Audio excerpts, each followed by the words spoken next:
Second part. Zeus and Merkala gaped with bloodshot eyes at the giant overshadowing them. The intensity and earthly aura were unmistakably those of a great warrior. But how was this possible?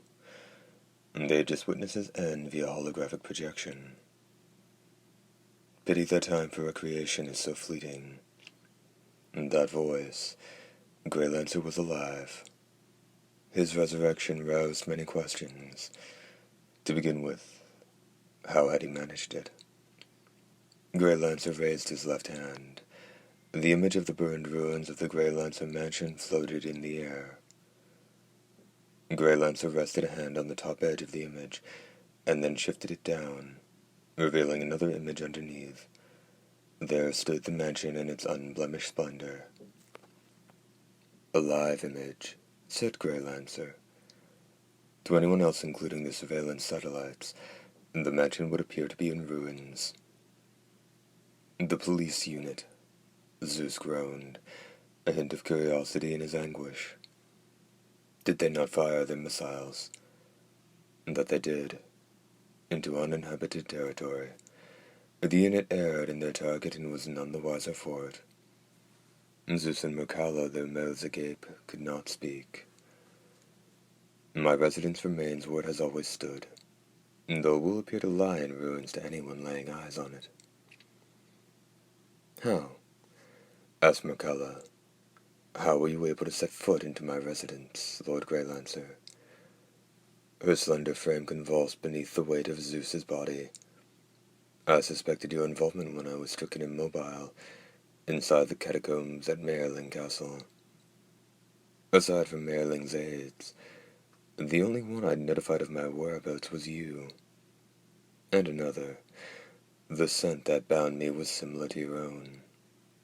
The smell you usually conceal with perfume. A certain woman revealed that the incense, of great value to me, is also made from the same substance, the DNA of the venerable von Hauptmann family. Is that not so, Merkala von Hauptmann? The Duchess did not answer. I was able to enter here undetected by the same trickery that caused the fools to fire their missiles at a mistaken target. Neither your servants nor your surveillance system could observe my coming. They were keeping watch over a different path, while I quietly made my way inside this room. Greylancer flashed a dastardly smile. I kept a rather incorrigible but skilled craftsman in my employ, you see. Now then, I shall reduce you to dust peacefully, if you reveal the name of the traitor who gave you the incense used to produce that anesthetic. Very well, said Zeus, his voice strained. I'll tell you, but a peaceful death be damned. I expect nothing less than a duel. Brash words, given that he was skewered to the ground by Greylancer's lance. His co-conspirator wedged beneath him. Zeus had thrown down a gauntlet that Greylancer had no cause to take up. Nevertheless, the great warrior said, agreed, and drew out the lance from the chests of the two nobles. Was this the will or the fate of warriors? Do not interfere. Rising to his feet, Zeus raised a hand toward the blood-smeared Merkala behind him.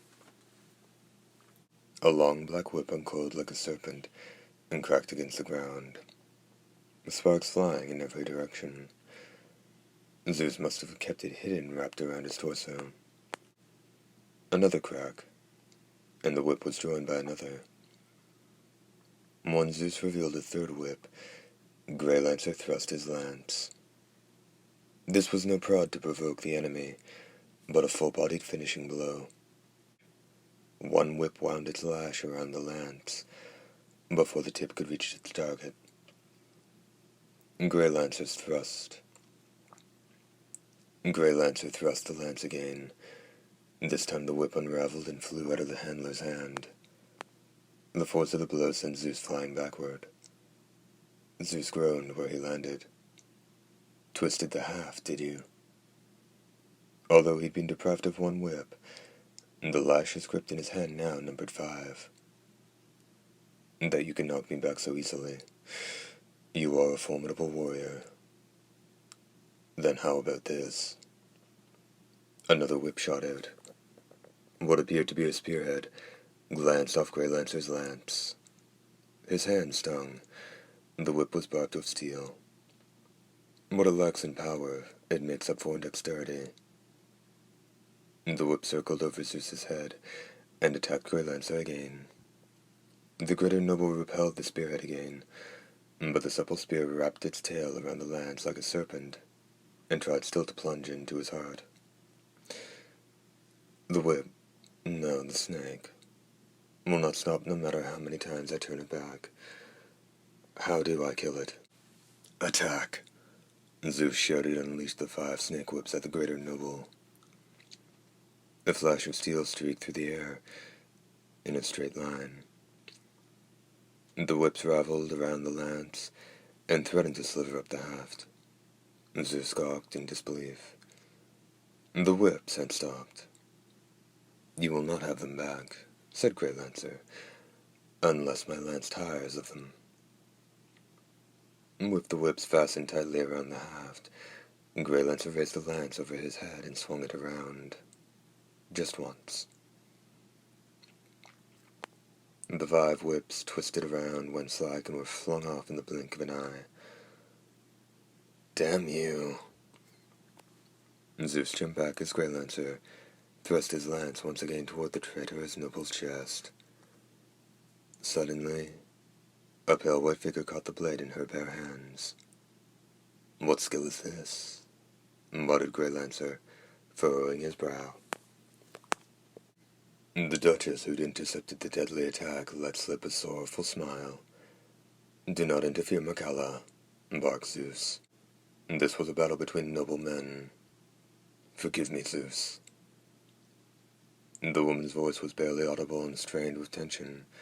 Her entire body trembled, as she mustered every ounce of strength and tried to stop the blade inching ever closer to her heart. Quickly. Does she mean for me to flee? Zeus bellowed, red-faced. This is my fight. Stand back, woman. No, my beloved. Greylancer gave away a look of amusement upon hearing a hint of affection in the words of the cold-blooded woman.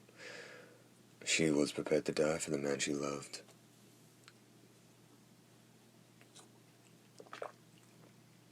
Your chest wound still bleeds.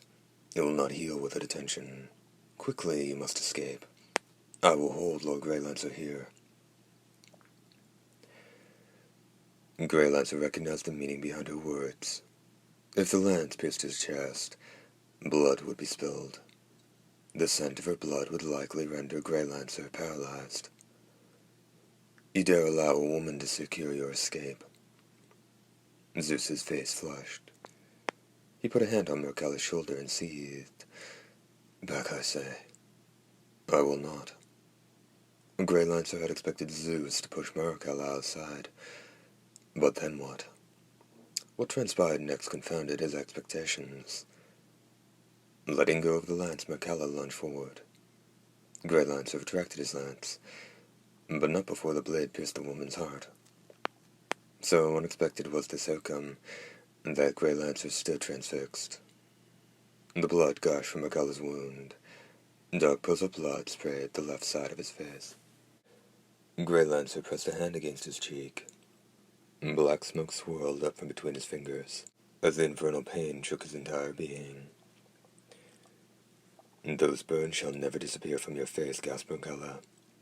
But Lord Greylancer, the same blood that has scarred you, my blood shall endow you with new powers. Spare him, Greylancer. My spirit shall remain eternally grateful. Mercalla crumpled to the floor, her skeletal remains and white dress besmeared with dust and blood. Even as Greylancer continued to twitch in pain, he pointed the lance at Zeus's chest, only a jab away from certain death. Do it, groaned Zeus. My surviving by the hand of a woman is a disgrace on the Macallan name. Strike me down, Greylancer. The giant remained still, perhaps stirred by the death of the noble woman. Beneath the moonlight, a breeze blew around him.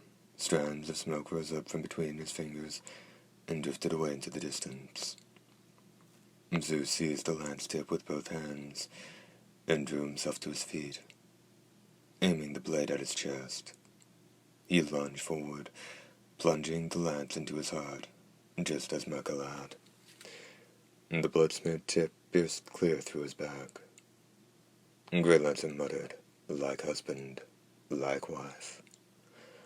As the gentle breeze caressed the moonlight, the warrior suddenly found himself alone in the meadow, page break indicated by a small cross. Several hours later, a matronly servant left the farmhouse at the edge of the western frontier and made her way down the steep hill toward the general store. At the bottom of the hill, she came upon an uninhabited farmhouse. The moon shone down upon the property, which still hinted at a life abandoned only recently. The maid-servant spotted a caped shadow standing at the gates and nearly fell on her backside, despite being called slow and dim-witted. She sensed a sinister aura that made her hair stand on end. Without bothering to turn to address the petrified woman, the shadowy figure asked, "Where's the family that lived here?" Perhaps some part of the maidservant's heart warned her of the fate that might befall her if she did not answer. Instinctively her mouth opened. "They moved away 3 days or so ago," she answered, surprised by how easily the words came out of her mouth. "I see. There was a blind girl and her brother, a skilled archer. What has become of them?" "Why, they lived together. I don't reckon I know where. The rumor is they headed for the northern frontier." "North," said the shadow in a low murmur. The woman felt an imperceptible pang in her heart, though she knew not the reason why. "You have my thanks." The shadow threw down several coins at her feet. It was enough gold for the woman to live on for the rest of her days. "Tell no one of our encounter. If you do—" The woman shook her head vigorously, knowing well that this unilateral promise was one both intended to keep. The shadow strode off and disappeared around the corner of the abandoned house.